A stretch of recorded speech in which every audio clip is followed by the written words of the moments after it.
সম্মানিত প্রিয় গাইস, আজকের কন্টেন্টটি তৈরি করছি পুরুষ মানুষের জীবনী নিয়ে। পুরুষ মানুষের জীবনের কিছু সত্য ঘটনা নিয়ে, যে ঘটনাটি সারা পৃথিবীর মানুষ আজকে জানার প্রয়োজন আছে, এবং যে ঘটনাটি হয়তোবা অনেকে কিছু অংশ জানেন আর বাকি অংশ জানেন না। হয়তোবা 40% বা 30% জানেন, বাকি 70%, 80% ঘটনা পৃথিবীর মানুষ, নারী জাতি কখনো এটা জানেন না। এটা আজকে আমাদেরকে জানার অত্যন্ত প্রয়োজন, সেজন্য আজকে কন্টেন্টটি তৈরি করছি।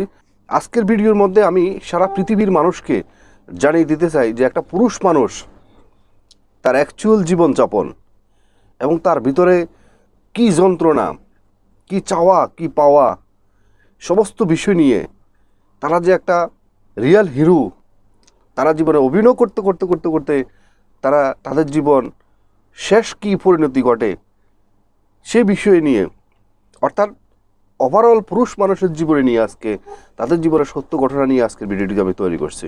তো প্রথমে আপনাদেরকে আমি একটি খেজুর গাছ দিয়ে উদাহরণ দিই। নর্মালি একটা খেজুর গাছ কিন্তু ন্যাচারালভাবে এটা বড় হয়, এটাকে কেউ পরিচর্যা করার মতো মানুষ নেই। কিন্তু সেই খেজুর গাছ থেকে মানুষ মিষ্টি মিষ্টি ফল খেজুর আশা করে এবং রস আশা করে। প্রতি বছর বছর রস বের করার জন্য এটাকে কেটে কেটে কেটে কেটে কেটে এটাকে একদম 2-1 বছর যাওয়ার পর একটু বড় হয়, একটু মাথা বরাবর হয়, তখন দেখা যাচ্ছে ওই খেজুর গাছটাকে কাটা শুরু করে। অর্থাৎ সে ফলও দিচ্ছে মিষ্টি মিষ্টি, সে ফলও খেতে হবে এবং তাকে কেটে কেটে ফোঁটা ফোঁটা করে তার রক্তের ন্যায় যে সমস্ত মিষ্টি রস আছে সে রস পর্যন্ত মানুষে খেয়ে নিচ্ছে।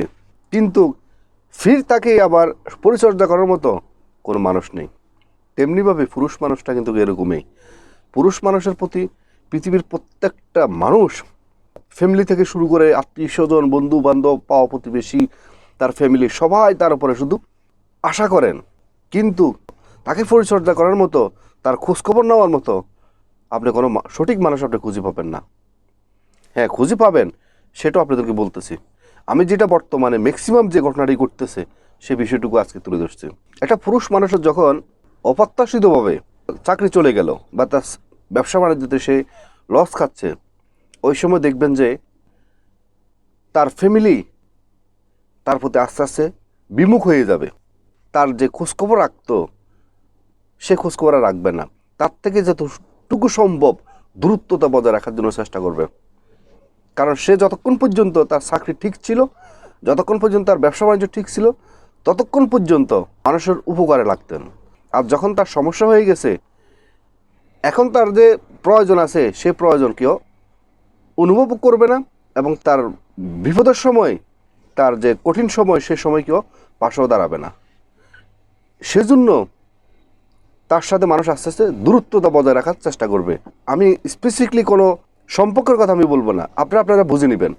দেখবেন যে যতক্ষণ পর্যন্ত পুরুষ মানুষ যতক্ষণ পর্যন্ত স্ট্রং থাকবে, অর্থনৈতিকভাবে মাথা উঁচু করে থাকবে, ততক্ষণ পর্যন্ত তার থেকে সবার অনেক বেশি প্রত্যাশা থাকবে।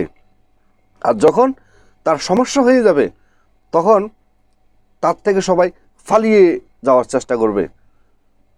এবং সে যখন কাউকে ফোন করবে, ওই ফোনটা দেখে মনে করবে যে মনে হয় সম্ভবত আমার কাছে টাকা পয়সা চাইতে পারে, তার তো এখন চাকরি বাকরি চলে গেছে বা ব্যবসা বাণিজ্য সে লস খাচ্ছে। এই হলো যন্ত্রণা পুরুষ মানুষের। পুরুষ মানুষ দেখবেন যে কান্না করতে পারে না এবং তাদের চোখের পানি আসে না। তারা দেখবেন যে ভালো মন্দ খেতে চায় না, ভালো মন্দ পড়তে চায় না। আমি বিদেশের ব্যাপারে যদি একটু বলে থাকি, আমি যাদেরকে আশেপাশে আমি দেখতে পারতেছি, দেশে থেকে দেখাচ্ছে ডিগ্রি মাস্টার্স পাস করিয়ে এসছে, বা হয়তো বা ভালো একটা ফ্যামিলি থেকে বিলং করা একটা সন্তান এই দেশে এসছে। আসার পরে পরিস্থিতির কারণে সে যে কোনো, এটা হয়তো কনস্ট্রাকশন সাইডে হয়তো কাজ করতেছে, বা কোথাও লেবারি ফাংশনে সে কাজ করতেছে। বিদেশে বাড়িতে হলে বাঙালিরা সবসময় লেবারি হয়ে থাকে, অর্থাৎ যে কোনো একটা লেবারি সে কাজ করতেছে। দেখা যাচ্ছে সেই একটা শার্ট, একটা ফ্যান দিয়ে দেখাচ্ছে 2-3 বছর পর্যন্ত কাটিয়ে দিচ্ছে। এবং ভালো মন্দ খাওয়া তো দূরের কথা, অনেক সময় রাস্তা ফুটপাতে বসে বাংলাদেশের ফকিরদের মতো, বাংলাদেশে এখন ফকিররা তো চেয়ার টেবিল বসে খায়, আপনি রাস্তার পাশে বসে অনেক সময় তাদের খাওয়া শেষ করে ফেলতে হয়। সকালবেলা নাস্তা ডাইনিং টেবিল, কোথায় ডাইনিং টেবিল আসবে? অনেক সময় কী হয়, হাঁটতে হাঁটতে আপনার নাস্তা খেয়ে ফেলতেছে। দুপুরবেলা লাঞ্চ তা বসে অনেক সময় খেয়ে ফেলছে। অনেক সময় যে হাত ধুবে সে পানিটুকু পায় না, এবং খাওয়ার পরে যে পানি খাবে সে পানি অনেক সময় ব্যবস্থা হয় না। যাক, ওভারঅল কথা হচ্ছে যে তারা হলো রিয়েল হিরো। তারা কখনো ফ্যামিলিকে তাদের কষ্টের কথা বুঝতে দেয় না। দেখবেন যে একটা ফ্যামিলি যখন ফোন করবে যে তুমি কেমন আছো, বাবা তুমি কেমন আছো, বা হাজব্যান্ড ওয়াইফ ফোন করলো, বাবা মা ফোন করলো, পাড়া প্রতিবেশী বন্ধুবান্ধব, সবার কাছে একটাই কথা বলে, আলহামদুলিল্লাহ আমি ভালো আছি। এই যে তাদের ভিতরে যে একটা কষ্ট যন্ত্রণা পুরুষ মানুষের ভিতরে, এটা কিন্তু তারা কখনো কাউকে বুঝতে দেয় না। তারা সবসময় বলে যে তারা ভালো থাকুক, তারা ভালো খাক, তারা ভালো চলক, তার উপরে তারা যারা ডিপেন্ডেন্ট।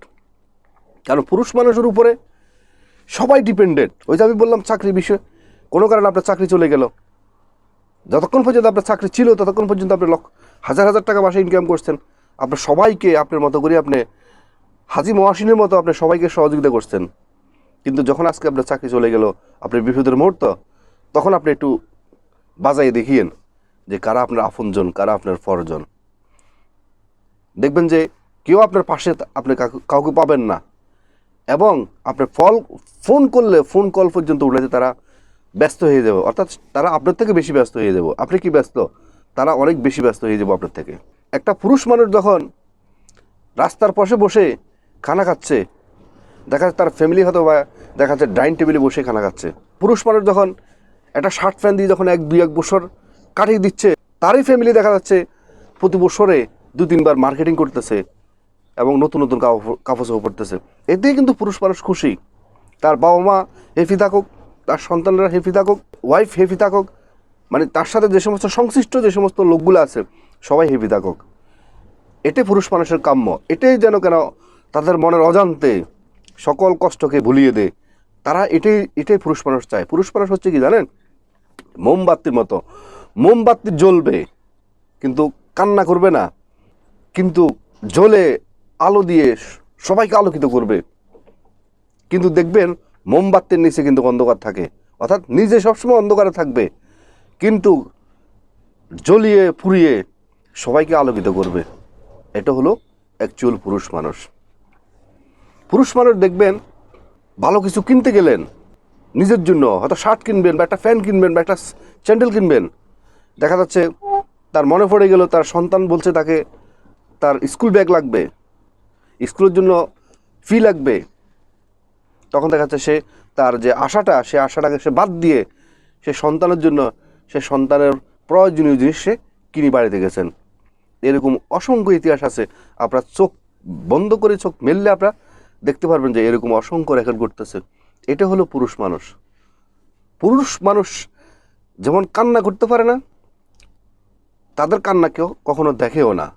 ওভারঅল ফাঁসি হলেও পুরুষ মানুষের ফাঁসি হয়, জেল হাজত হলেও পুরুষ মানুষের হয়, কষ্ট করলেও পুরুষ মানুষ করে, আশাহত হলেও পুরুষ মানুষ হয়, চাকরি চলে গেলেও পুরুষ মানুষের হয়, ব্যবসাতে লস খেলেও পুরুষ মানুষের হয়, ব্যর্থ হলেও পুরুষ মানুষের হয়। কিন্তু সেই পুরুষ মানুষকে বোঝার মতো এই পৃথিবীর কোনো মানুষ, অ্যাকচুয়াল মানুষ আপনি পাবেন না। আপনি বিপদে পড়ে দেখবেন যে আপনি তাদেরকে আর খুঁজে পাবেন না। দেখবেন যে আপনি তাদেরকে ফোন করলে দেখবেন যে ওরা আপনার থেকে বেশি ব্যস্ত হয়ে গেছে, ওরা আপনাকে সময় দেওয়ার মতো তাদের সেই সময় নেই। কিন্তু আপনি যখন অর্থনৈতিকভাবে যখন আপনি ভালো ছিলেন, ততক্ষণ পর্যন্ত সবাই আপনার আশেপাশে গুড়গুড় করতো, যথেষ্ট পরিমাণে তাদের হাতে সময় থাকতো, আপনার ব্যস্ত মুহূর্ত তাদেরকে আপনি সময় দিতেন।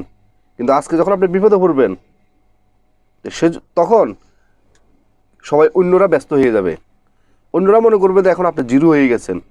সুতরাং আপনাকে সময় দেওয়া মানে তাদের জীবন থেকে সময় চলে যাওয়া, এবং আপনার ফোন কল রিসিভ করা মানে হলো যে আপনি হয়তো তাদের কাছে কোনো অর্থ সহযোগিতা চাইতে পারেন, বা বিপদের কোনো বিষয়ে কথা বলতে পারেন, সেজন্য তারা আগে থেকে সতর্ক হয়ে যায়, মানে আপনার ফোন কল পর্যন্ত তারা রিসিভ করবে না। এই হলো পুরুষ মানুষের জীবন। আজকের মতো ভিডিওটি এখানে শেষ করলাম। ভিডিও যদি আপনাদের ভালো লেগে থাকে তাহলে অবশ্যই একটা লাইক করবেন, একটা কমেন্ট করবেন, এবং যারা নতুন অবশ্যই মিয়াজি ফিলসফি চ্যানেলকে সাবস্ক্রাইব করে অল নোটিফিকেশন অন করে রাখবেন এই ধরনের নতুন নতুন ভিডিও পেতে। এবং যারা আগে সাবস্ক্রাইব করছেন আপনাদেরকে অসংখ্য ধন্যবাদ।